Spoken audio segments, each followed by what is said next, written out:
Good morning, Norman. Just surfaced. Oh, morning, Mrs. Bishop. The kettle's on if you want a cup. I'd love one. Well, I've not only been to Alf's, I've been to the market, I've paid the electric bill, I found a lovely length of dress material, and I've called in on Joan Bradshaw at the Oxfam shop about the Flag Day she's organising. I feel very virtuous. Oh, good. You're not going to work today, Norman? Oh, yeah. Work. Yeah, I suppose so, yeah. Is it that bad? I don't know what I'm doing anymore, Mrs. Bishop. It used to make sense when Terry was here.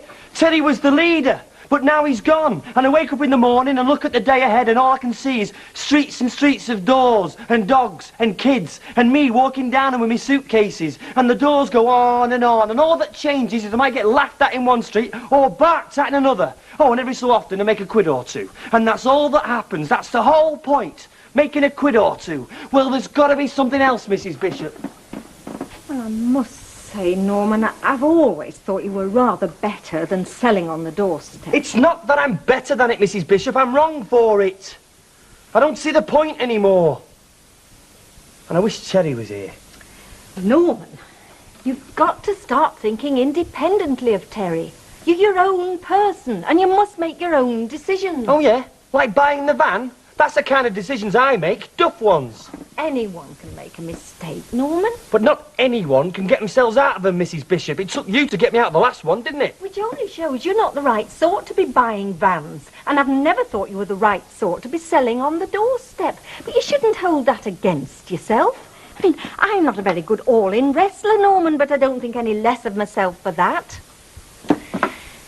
I think it's time you had a change of direction, Norman. And now Terry's gone's as good a time as any. Yes, but what, though? Well, I don't know. What would you like to do?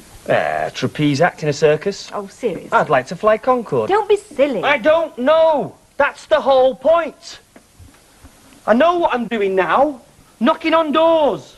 And I don't want to. I just drift. I'm just a drifter without any sense of purpose or direction. Well, I'm going to make that cup of tea you were talking about. Oh, look, Mrs. Bishop, I'm sorry. We'll sit down and put our thinking caps on. We'll think of something, Norman. Don't you worry.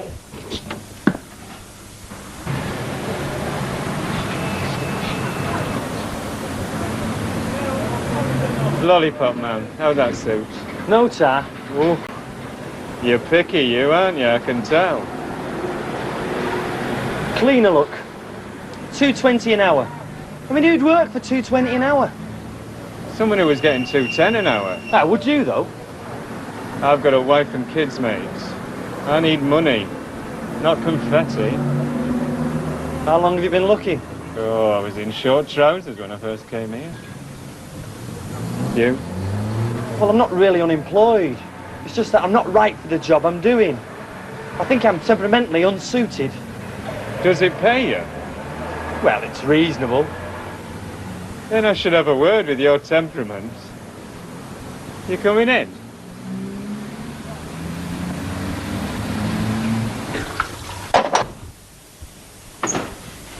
Oh, Norman, you're there. Oh, I'm sorry, Mrs. Bishop. I must have dozed off. Oh, that's all right. How did you get on? Oh, not a chance, not a chance. Unless you want to be a market porter or a petrol pump attendant, and I just don't. Well, I've got some marvellous news. Yeah? I was looking through the job adverts for you in the paper, and I must say I could see why you were depressed, Norman. But then, quite out of the blue, I remembered Ernest and I used to have some very good friends. I've lost touch a bit recently, though I never intended to. Mr. and Mrs. Simpkins.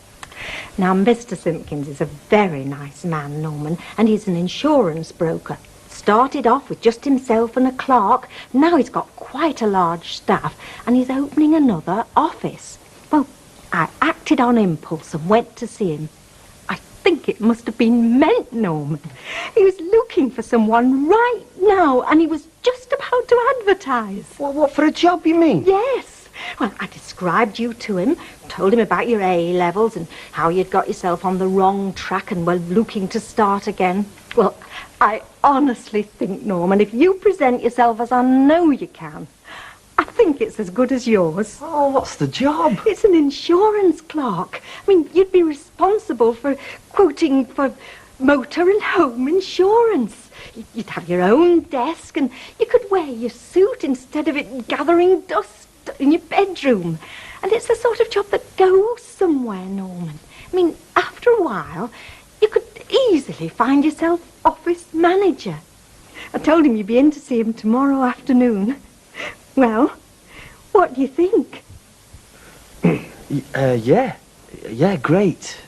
Thanks, Mrs. Bishop, thanks. I suppose